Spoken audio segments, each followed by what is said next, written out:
At the show, the Let's Talk About It, we have many formats. Um, Sometimes I'll just fucking get in there and rant. Other times it is trippy looking at myself twice, and there's a slight delay on the YouTube live. So it's like when I'm going this way, YouTube me is going the other way. Kind of crazy. I think yeah, we're live 20 seconds over there.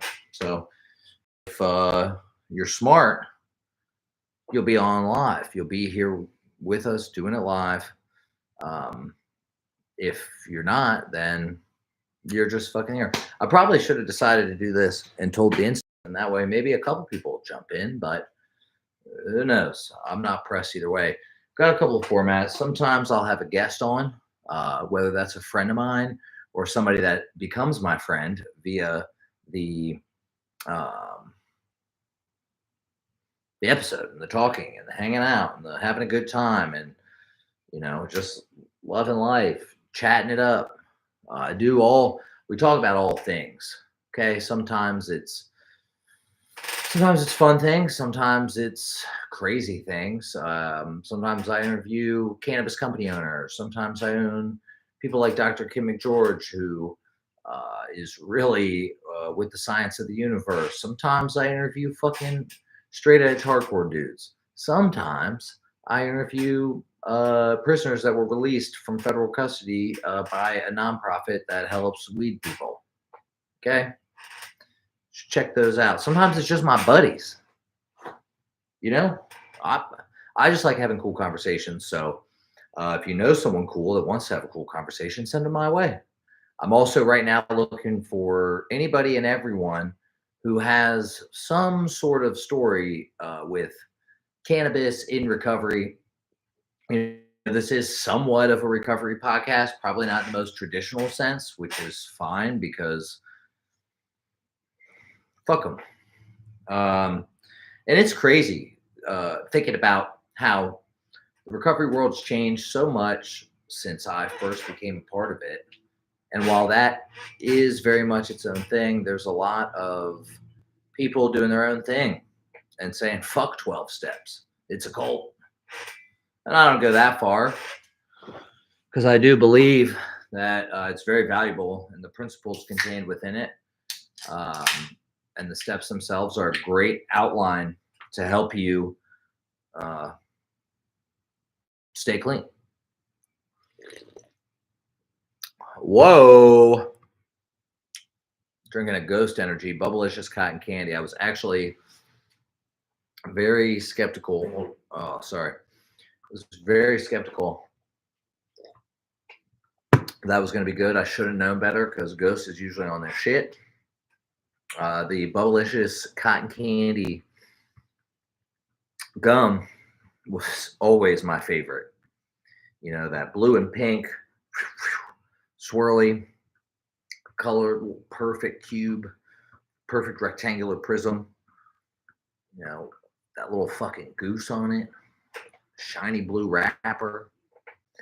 Yeah, they did it all. Good job, Ghost.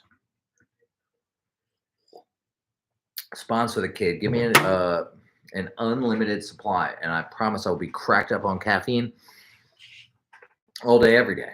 I don't know if it's just an ADD thing or what, but I need it. Multiple energy drinks. Okay.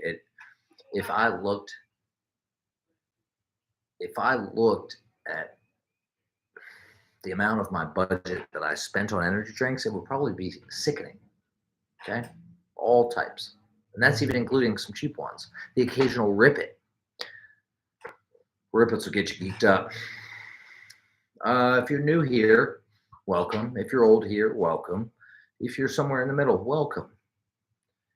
We got a lot going on. Sometimes we got the Baltimore News Network,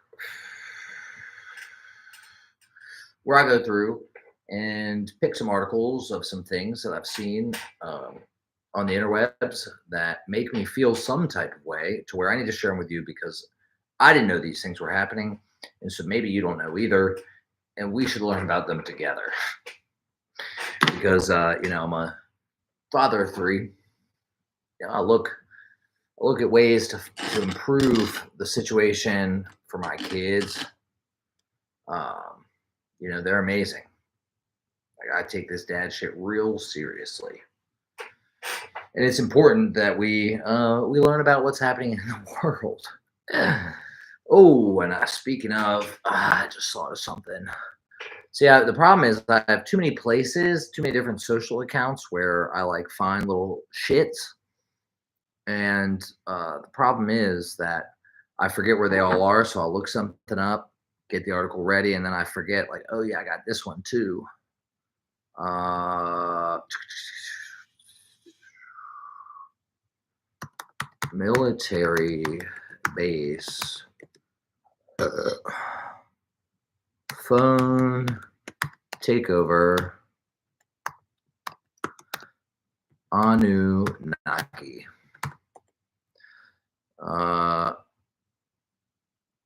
Okay. Cleveland 13 News. All right, great. Okay, so maybe this was just a TikTok thing. We'll get back to that one. Okay, this is the number one cannabis podcast. It's an educational podcast. Sometimes I talk about cannabis stuff. Sometimes I do not. And I am curious where the live stream went. It seems to have gone somewhere. Maybe it's no. Oh, there it is. Okay. Oh, okay. So I can switch different places on the screen. Oh, and I can screen share on YouTube. Dang. So if you're on YouTube, you're going to get the screen shares. That is a benefit because I don't always record in the Riverside app. On my phone, I can't pull up the different articles and the shit that I'm talking about. You're just getting the reading. Here, you're about to get the screen share. For when I start hitting off these articles. And if you're smart, you'll look at some of these other tabs and maybe what books I got, which I'm going to start uploading some of them, I think. I have to record them. There's a lot of books I want to read, but I just don't have the time. So I figure maybe I'll listen to them because they're like not that important for me to read, but maybe they are. I'll listen to the book, and if it's A1, then I'll go back and read it, make some highlights. I'm an active reader. If you can't read, you're fucked. Highly recommend you get some Hooked on Phonics. You do something that's going to help you to be able to read, because if you can't, you're done ski. You can get like whole life lessons from somebody's whole life in one book. $20, $10, free off the Internet Archive. It's up to you, man. Quit bullshitting. So let's dive in. Sometimes with the Bontour News Network, I focus solely on cannabis articles and what's going on in the cannabis industry, as that's where the Let's Talk About It podcast was born, out of love for the plant, love for the culture, and the real community. Since the inception of the Let's Talk About It podcast and all of the things that I've done, I've become so disillusioned and not caring of what's going on in the cannabis world. It's ridiculous. The people who I just see fucking online are, bleh. And I keep wanting to get some of these people to like talk to them, but I'm scared of the look on my face and what they will perceive about it. Plus, I don't know. We'll see. I got some people that I've asked in the industry, and honestly, I think they're scared to come talk about it because they know the conversation might go into some areas about their job that they don't want to discuss. And I understand that. But, sometimes you got to be Ted Cruz, man. You got to go on Tucker and try and defend your position, even if Tucker roasts you. And in this analogy, I'm Tucker. And the roasting is really just asking questions and looking for clarity. So, But also if your former industry, you got some whistleblowing to do, bust it out. That's great. We want it. I'm all about it.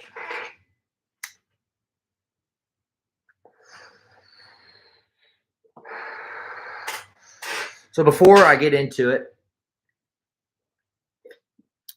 if you want to support the show, housekeeping. Many ways you can do that. All right. Go to firstforum.com/ElliotAces. Buy some stuff or ask me for a link. I'll give it to you. You can go to my link tree. You can go to lordbaltimore.com. There's links in there. You can fucking get them. Get you some stuff. Support the podcast and support your motherfucking self. 1P, baby. Dues paid. All right. That's how we do it. America. You can support this podcast by simply sharing it. All right. It costs you no money.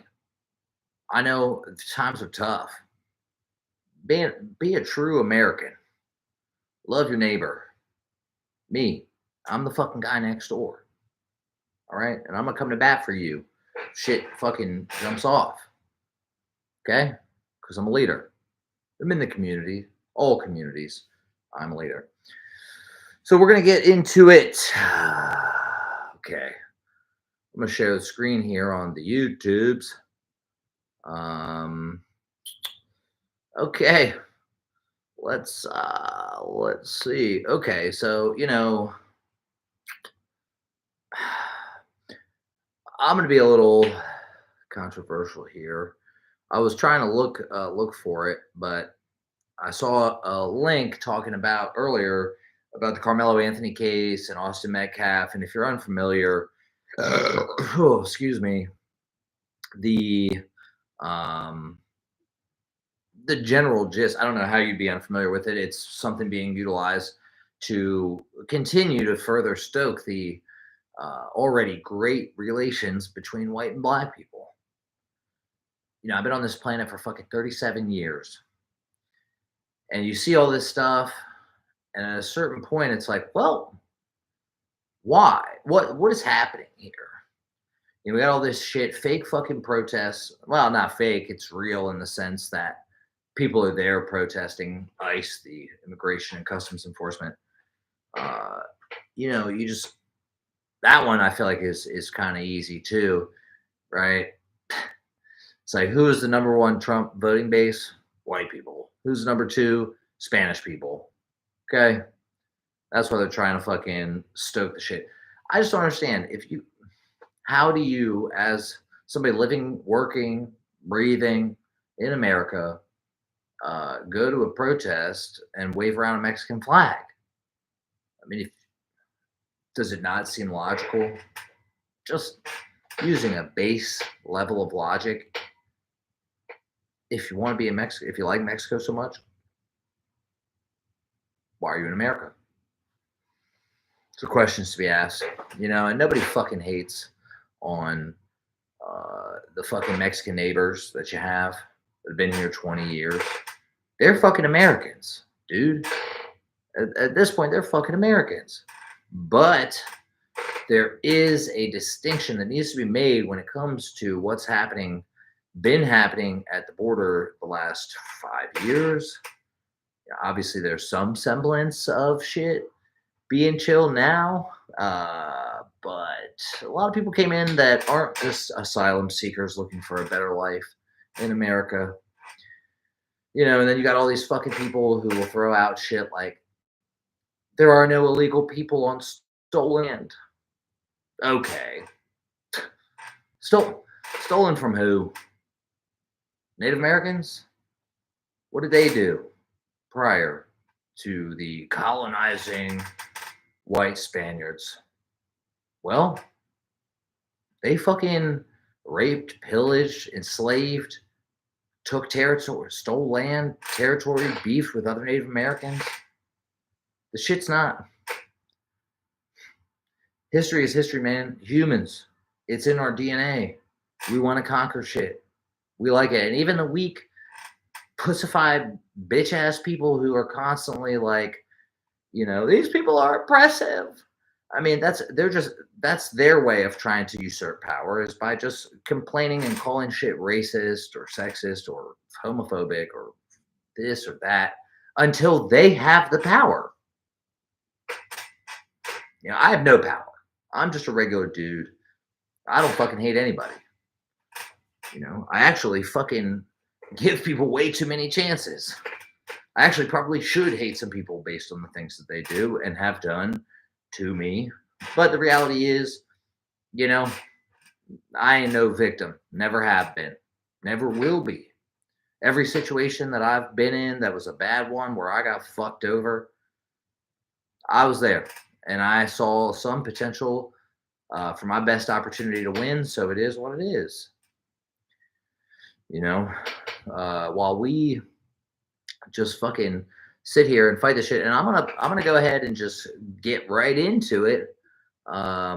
You know, you look at this Carmelo Anthony situation. I was fucking trying to look it up on Google. There was like nothing. Let's see.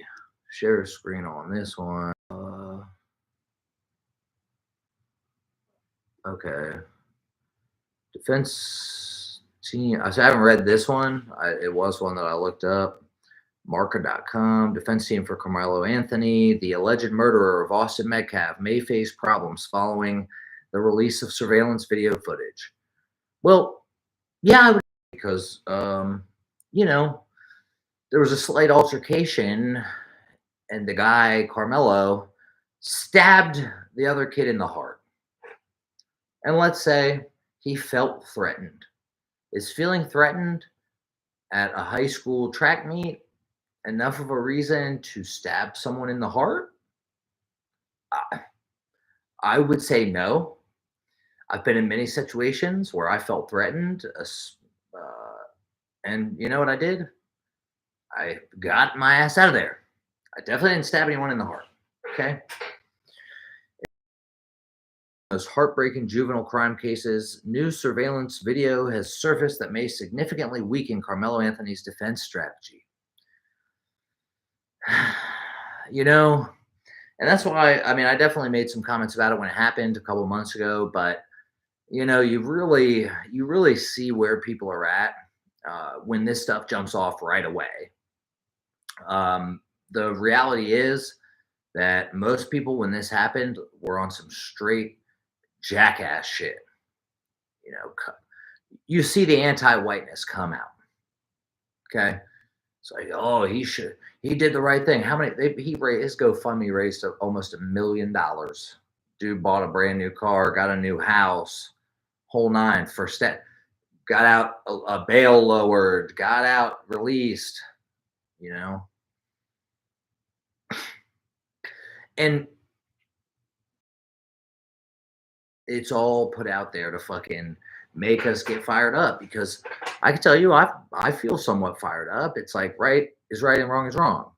You don't get to just stab somebody in the fucking heart, kill them.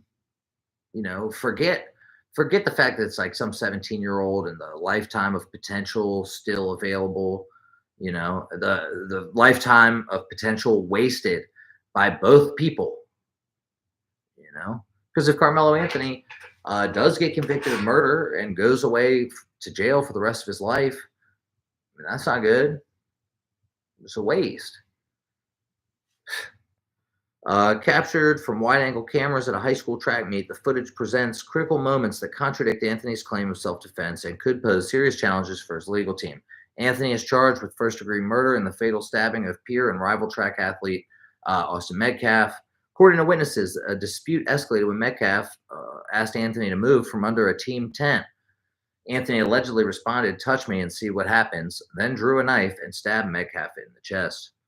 Under Texas open records law, Frisco ISD has now provided a limited version of the surveillance footage. However, the footage is wide-angle, grainy, and shows only distant figures, not clear facial details, making identification difficult.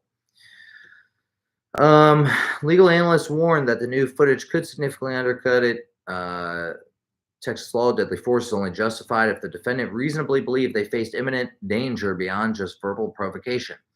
If witnesses in video confirm that Metcalf did not brandish a weapon and only touched Anthony, prosecutors contend there would be no legal basis for resorting to deadly force. A crucial factor will be whether the video or supporting evidence reveals that Anthony flashed the knife first. In such a scenario, under Texas law, he would be classified as the aggressor unless he clearly attempted to withdraw from the interaction. It's pretty simple. He's over on the other team's tent, and when asked to leave, says, "If you touch me, see what happens." To me, and I think most reasonable, logical human, it seems like, provocation here.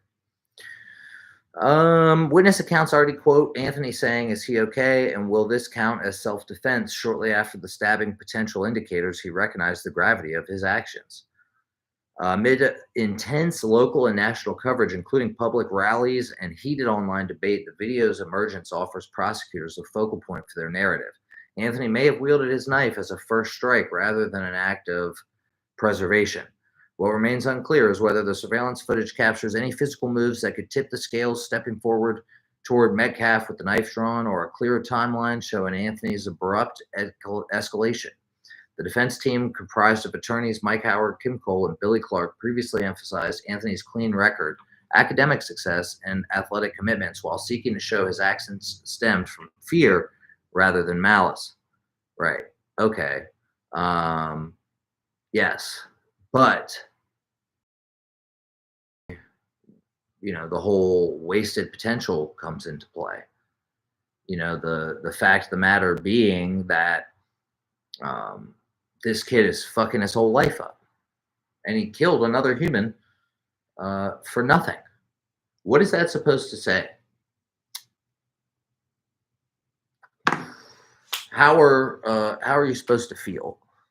I love when Matt Walsh was fucking talking about that Shiloh Hendricks situation. What the fuck happened to her? She made a cool couple $100,000 for calling a 5-year-old a nigger, apparently, and that was it. Got her bread and ran off.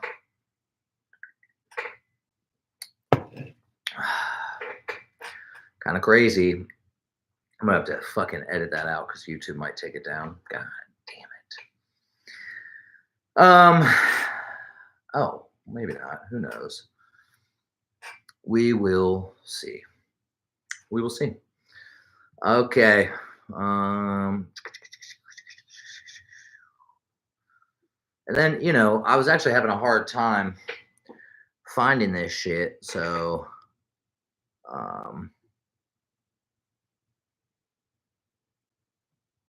let's see. I was having a hard time finding it when I was watching another one now. That one sucked. That wasn't really a good, get rid of that. What the fuck? I don't even know. I don't even know how I got to that article. Okay, that's the one we just read.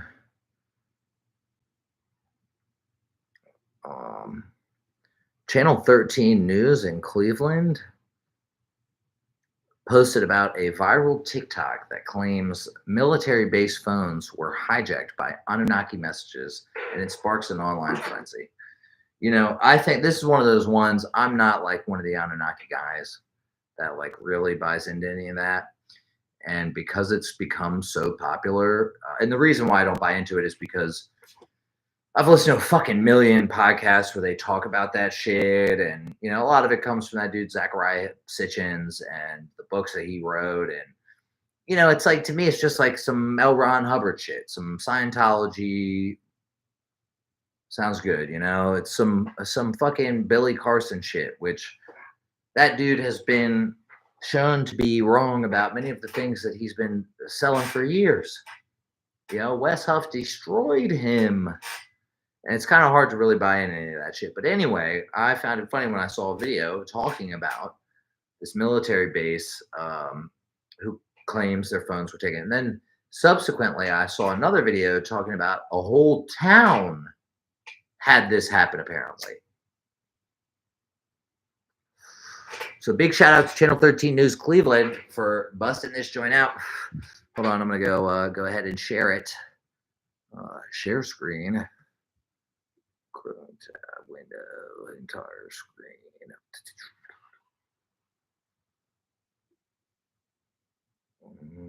I just want to know: am I in the? Uh, am I in there? So if I share the entire, that's horrible. Idiot. Where'd the Anunnaki go? Phone takeover. Great. Okay, that's where I stopped sharing from. No, here we go. Channel 13 News. A viral claim circulating on TikTok that an entire military base experienced a sudden hijacking of mobile phones for approximately 2 minutes, during which a message appeared stating, "This is the Anunnaki. We are here."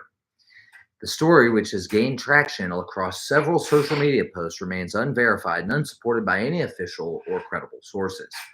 But we at Channel 13 News, so Cleveland, Ohio, want to report on it anyway because fuck it. It's interesting and we need some clicks.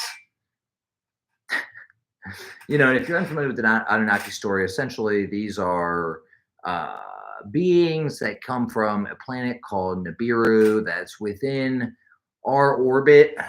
It's only like visible in our orbit every 3,500 years or something. It's like right past Mars, I guess. I don't buy into any of it. But the Anunnaki basically have us enslaved to mine gold for them so that they can like suspend it in the atmosphere of their home planet, Nibiru, to stop them from getting destroyed by intergalactic space haters. I believe is the story. I personally have not read Zachariah Sitchin's book. I can't recommend it to you, but if you're interested in a fun story about the Anunnaki and how they came to be and what that's all about, then check it out. It's like the Emerald tablets tell you all about the Anunnaki, I guess. The Emerald tablets of Thoth. Thoth. Hermes Trismegistus, the thrice great, if you will. I will. The purported incident is described as a coordinated digital intrusion affecting military phones, rendering them frozen and displaying the anomalous message. TikTok accounts with names such as Engaging Military Challenges for Fun and Entertainment have propagated the story, contributing to its widespread attention online. Despite the claim's growing popularity, no statements have been issued by the DoD, U.S. Cyber Command, or any branch of the military confirming that such an event took place. Yeah, why would they? They don't want to tell you that. Excuse me. There's currently no credible evidence to support the notion that any military communication systems or devices were compromised in the manner described, stated Cleveland 13 Community Fact Checkers investigative team following a comprehensive review of available information, meaning that they gave it a goog. They gave it a goog and said there were no credible sources. I gave it a goog too and couldn't find any credible sources, so I'll verify that. Okay, Channel 13 News, Cleveland, Ohio, on point, WKJZ. I don't think that's what they are, but it is Channel 13 News, Ohio. You can look it up. Give it a goog. It's about one of the only ones come up. The messages attribute. Okay, experts note that the military-issued devices are equipped with advanced encryption and multiple layers of security. The Anunnaki could absolutely not breach the multiple layers of security. Okay. Mass compromise of such devices, especially involving external messages, would trigger immediate and extensive security responses. Yeah, but you're talking about intergalactic beings that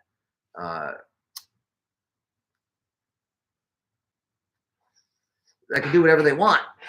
Okay. Including forensic analysis, public disclosures, and possibly legal or military action. Yep. U.S. military, we're going to drop some bombs on the Anunnaki. Bring that Nibiru near us, and we're going to kill them dead.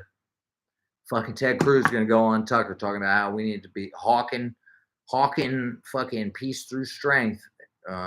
Sending your kids to war against the Anunnaki on the planet Nibiru. We're not mining gold for you anymore, Anunnaki. Inky and whoever else. I forget the rest of them.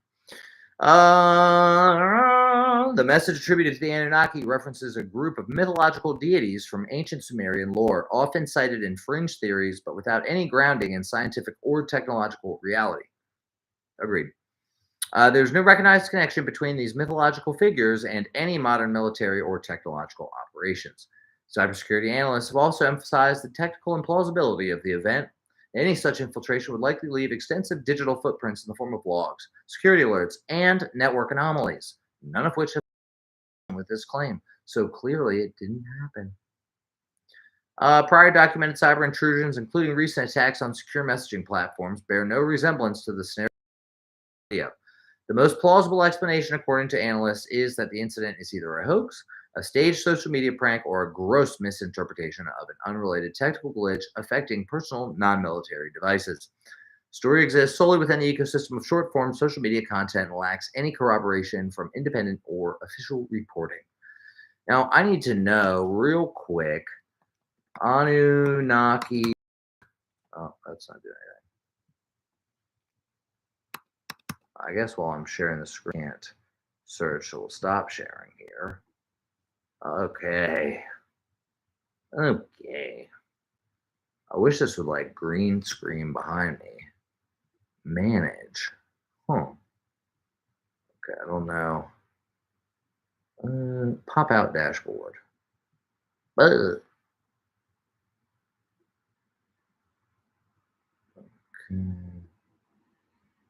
Oop.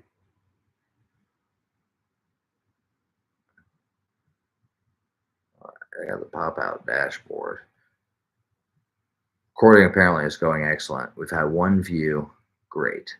No chats. 0 concurrent viewers. That's fine. Fuck y'all. One like though. Dude liked it before he left. That's great. That's fucking awesome. I hope whoever you are, you texted me or messaged me on the DM because you didn't send me a chat. All right, you got to let people know that you like this shit by sending me a fucking chat. Doesn't even have to be a super chat, just a regular chat. Okay? Hold on, I'm going to see what's good. Anunnaki. Take over. Whole town's phone.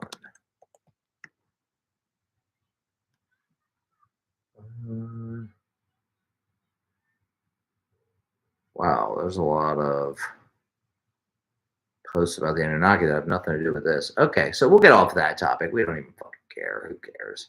Channel 13 News, thank you for giving us some entertainment for 2 minutes. I'm not sharing my screen. Let's, while we're looking at the Anunnaki and, how maybe they helped us to gain some self awareness by leaving us some fruit in the garden, aka the psychedelic of mushrooms. I really wanted to. I really wanted to eat some mushrooms tonight, but I had other shit to do, and I knew I'd be like feeling guilty. I didn't take them.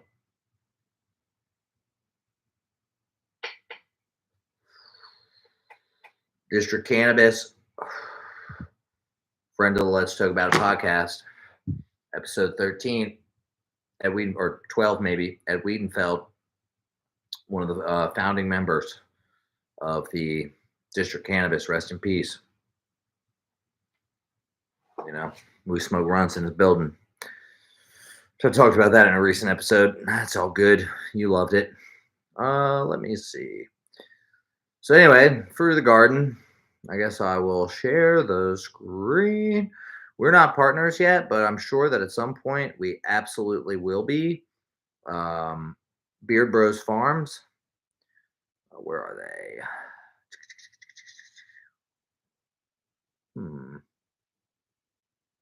Oh, there it is. We'll go entire screen. Okay. Iowa's surprising veto of psilocybin bill HF 383. Week, Iowa's Governor Kim Reynolds vetoed a bill that had gained unanimous approval unanimous in both the Iowa House of Representatives and Senate. House File 383 was designed to prepare Iowa for the potential of crystalline polymorph psilocybin, commonly referred to as Comp 360 by the FDA. I am out of the loop, bro. It's like if it's what I think it is, they are trying to essentially extract the shit out of psilocybin mushrooms that is beneficial to you without actually having the trip element, which in and of itself begs the question: what exactly is the beneficial nature of psychedelics? Obviously, I only have one opinion based on my experience: is that you need the mushroom, and you need to let the mushrooms guide you. Okay, most people should do them if given the opportunity, in my opinion. But I'm not a doctor. I wouldn't recommend necessarily that you talk to one because they probably aren't into that, and because they're not getting paid by the big mushroom to, they were more likely probably to prescribe you Comp 360, crystalline polymorph psilocybin, uh, as the Beer Bros article is talking about. This decision stunned many, not only because of the overwhelming bipartisan support the bill had received, but also because of the compelling promise it held for the mental health treatments. The veto adds a compelling twist to the dialogue around the use of psychedelics for therapeutic purposes and raises eyebrows about the motivations behind blocking a bill so well supported and straightforward. The promise of HF 383 wasn't about legal or unregulated access to psilocybin. Its purpose was straightforward but significant. The legislation would have enabled Iowa's doctors and pharmacists to prescribe and dispense psilocybin medication, and only if the FDA approved it for therapeutic use. Essentially, the law would prepare the state to align with the federal actions on psilocybin once thorough clinical trials and regulatory psilocybin, the psychoactive compound in magic mushrooms. I fucking like, that's my own shit, but I hate it. Okay. I have no need for you to say magic mushrooms. If you're talking about any kind of mushrooms, I'm going to assume, unless otherwise noted, that you're talking about psychedelic mushrooms. Okay. Psilocybin bensis. Okay. One of the other fucking psilocybins. If you say some cubes, I know what you're talking about. You say magic mushrooms, I think you're a faggot. Sorry, but I do. And that's not a gay person either. Because I don't know any gay persons that are faggots. Only people that use phrases like magic mushrooms. Now, if a gay person uses that word, magic mushrooms, well, then maybe you could apply that to them, but solely based off the fact that they said magic mushrooms and not because of their sexual orientation. That would be bullying, and that is fucked up. We do not do that. No. Gay people are cool, dude. It's all good. No worries. As long as they're not fucking kids. But straight people are cool too, as long as they're not fucking kids. Just don't fuck kids. Okay? It's not one side or the other. Let's not get it twisted. Let's not start getting our heart rates up. Don't get emotional. I'm not trying to stoke that. Okay? We're trying to learn about the current situation with psilocybin mushrooms. Okay. Has shown promising results in clinical settings for the treatment of depression, PTSD, and other mental health conditions that often do not respond to conventional therapies. And I think it's in the last episode I just talked about it and how important it is, or maybe it was to a human that I know that was solicited my information about the Church of Our Lord and Savior, magic mushrooms, and just what their benefits are and how it can be helpful and, a tool in the process. Not to be all end all. You're not going to just eat some mushrooms and then your life is better. I am living proof. Because if that was the case, I'd eat them every day. Like this girl that I knew who ate them for about 100 days straight. And not just like a little microdose, but like I'd watch her munch go pick up her kid. It was insane.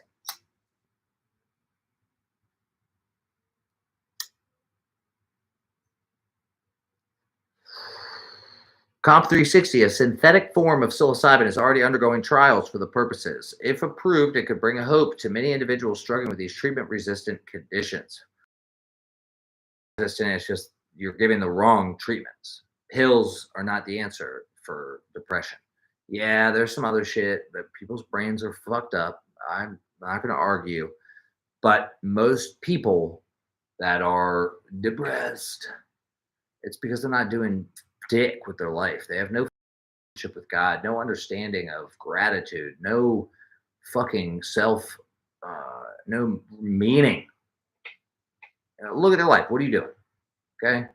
Show me people that are doing fucking real shit that are struggling with depression. I don't know.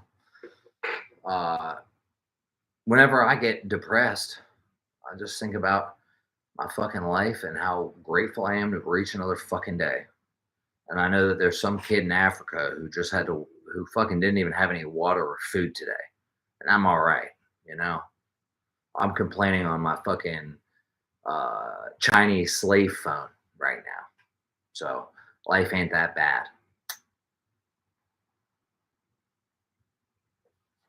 Shut the fuck up and push the rock.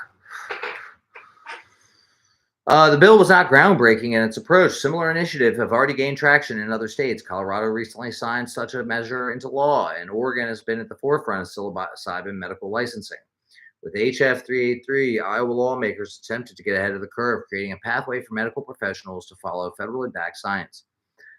Governor Reynolds, in her veto statement, emphasized the need for a more Iowa-centric approach and a cautious strategy. She acknowledged the growing body of research into psilocybin's therapeutic potential, but argued that the bill surrendered state authority to federal agencies like the FDA without thoroughly preparing Iowa's own public health infrastructure, regulatory systems, and law enforcement protocols. Gotta give the cops that bread. Come on, man. New industry. Gotta clear the black market to make way for the white market. Why do they call it a black market and a white market? Huh? Why is the black market the bad one? Shut the fuck up. The governor expressed concern about the uncertainty and risks of misuse and stated that Iowa would need to create safeguards and guidelines aligned with the federal changes before moving forward. However, critics of the veto question how a bill that precisely hinged on FDA approval could possibly undermine state authority. If enacted, HF 383 would have given doctors the ability to prescribe psilocybin within the safe boundaries set by the FDA and DEA if it wouldn't open floodgates to recreational use or create loopholes enabling misuse. Give us the loopholes. Give us the fucking loopholes. You know what makes psilocybin so good? It's not a crime. A unified legislature, a divided result. What stands out most in this controversy is the legislative support behind HF 383. The measure passed unanimously in both the Senate and the House 92-0. I bet Owen Benjamin is pumped. Been doing mushrooms. I don't know.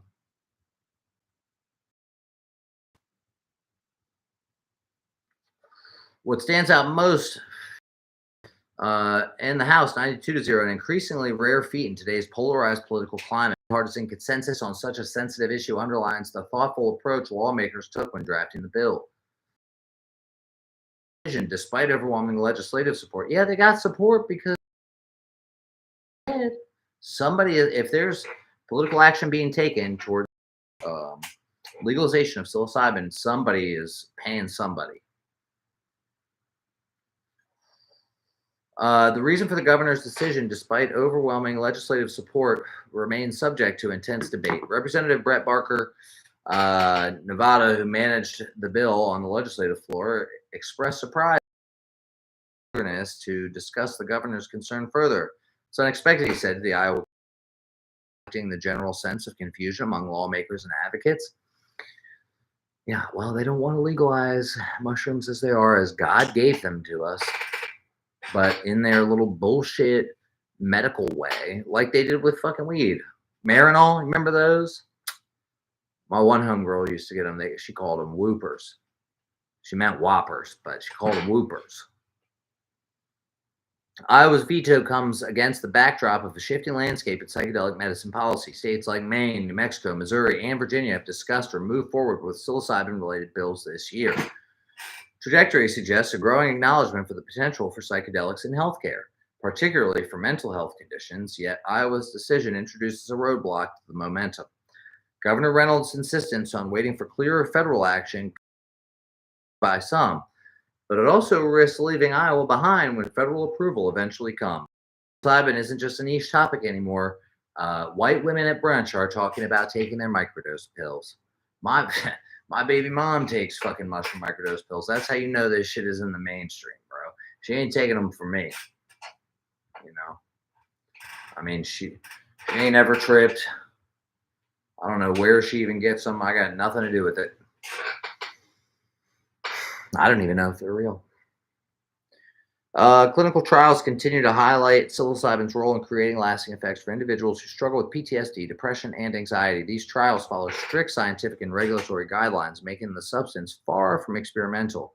Instead, it holds potential as the next step in mental health innovation. For now, HF 383 remains a missed opportunity, and its veto is a setback for many who supported the bill, including veterans, healthcare advocates, and lawmakers on both sides of the aisle. However, this is likely not the final chapter for psilocybin legislation in Iowa. Legislators are expected to regroup, refine the framework, address state-specific concerns, and get the band Slipknot to come do a show to reintroduce the measure in the future. So I just made that part up. The veto represents a larger question for Iowa and other states. How cautious is too cautious when faced with the opportunity to alleviate suffering? While reasonable safeguards and preparations are essential, delaying action indefinitely risks leaving vulnerable individuals without access to potentially life-changing treatment. Tap the sign. The nearly universal support of HF 383 enjoyed in the legislature shows that public change is on the horizon. The science behind psilocybin is growing, and the public opinion is shifting to view psychedelics as valuable therapeutic tools rather than recreational substances. For the thousands of Iowa residents struggling with mental health conditions unmet by traditional approaches, they eat some mushrooms, squeegee their third eye, and feel themselves basking in the power of God's love. The governor's veto feels like another hurdle, but the conversation around psilocybin continues. The unified legislative backing for the bill suggests Iowa may eventually step forward into the modern era of mental health care. What remains important now is keeping the dialogue alive, pushing for informed science-based discussions, trust the science, and ensuring that Iowa lawmakers continue to advocate for better access to treatment for it to grow. All right. Oh, okay. Now you can see my ugly mug again, YouTube. Man. What the fuck else? Okay. So I'm going to save that one for next time. That'll be the end of Beard Bros. Let's do something a little fun. How deep is this? How many did I already do? Doesn't seem like this is terribly deep. Go ahead and share the screen here on the YouTubes. Excuse me. I saw this, and it lunched me out. Sharing the screen. This is off. I fucking love science. They have some great stuff. I've used them before for some Baltimore News Network articles. I think one of them was about something to do with a sexual thing with a lady, but I don't remember. So we got this clay tablet. I don't know if you went to 8th grade, then you probably took a pre-algebra class and had to learn the Pythagorean theorem. A squared plus b squared equals c squared. Well, we thought my brother, Freemason Pythagoras, came up with this theory, but it turns out that is not the case. You have been lied to. I have been lied to. We have been lied to. So let's calm the seethe down. Check this out. Pythagorean theorem found on clay tablet, 1,000 years older than Pythagoras. Hmm. Now, let's find out. Let's dig a little deeper. Study math for long enough, and you'll have cursed Pythagoras' name or said, "Praise be to Pythagoras." Okay, whoa. Pause. Not giving this fool praise. If you're a bit of a fan of triangles, fuck. I am a fan of triangles, but only when I'm feeling obtuse, which is anytime I'm doing jujitsu. But while Pythagoras was an important historical figure in the development of mathematics, he did not figure out associated with him a squared plus b squared equals c squared. In fact, there's an ancient Babylonian tablet by the catchy name of IM 67118 that uses the Pythagorean theorem to solve the length of a diagonal inside a rectangle. The tablet, likely used for teaching, dates from 1770 BCE, centuries before Pythagoras was born, around 570 BC. Another tablet from around 1800 to translating the markings from base 60, the counting system used by ancient Babylonians, showed that these ancient mathematicians were aware of the Pythagorean theorem, not called that, of course, as well as other advanced mathematical concepts. The conclusion is inescapable. The Babylonians knew the relation between the length of the diagonal of a square and its side, d equals square root of 2. Mathematician Bruce Ratner writes a paper on the topic that was probably the first number known to be irrational. However, this in turn means they were familiar with the Pythagorean theorem, or at the very least, d squared equals a squared plus a squared equals 2a squared. I never even heard that one. More than 1,000 years before the great sage for whom it was named. So why did this get attributed to Pythagoras? No original writing from Pythagoras survives. What we do know of him was passed on by others, in particular the Pythagoreans, members of a school he set up in what is now modern day southern Italy. The school, named the Semicircle of Pythagoras, was secretive, but knowledge learned there or discovered was passed on and often attributed to the man himself. One reason for the rarity of Pythagoras' original sources was that Pythagorean knowledge was passed from one generation to the next by word of mouth, as writing material was scarce, Ratner continued. Moreover, out of respect for their leader, many of the discoveries made by Pythagoreans were attributed to Pythagoras himself. This would account for the term Pythagoras one more goddamn time. Did not come up with the theory. His school certainly popularized it and became associated with him for the next few thousand years, at least. That's like in jiu-jitsu, man. Somebody doesn't come up with something, but they make it popular or do some cool shit in a competition with it, it becomes theirs. An earlier version of this article was published in October 2023. Oh, so they're just reusing content. All right, I fucking love science. I don't love when you fucking just reuse your content. This is gonna be about it. Thanks for sticking around. Bunch more out. How do I end this live? End stream.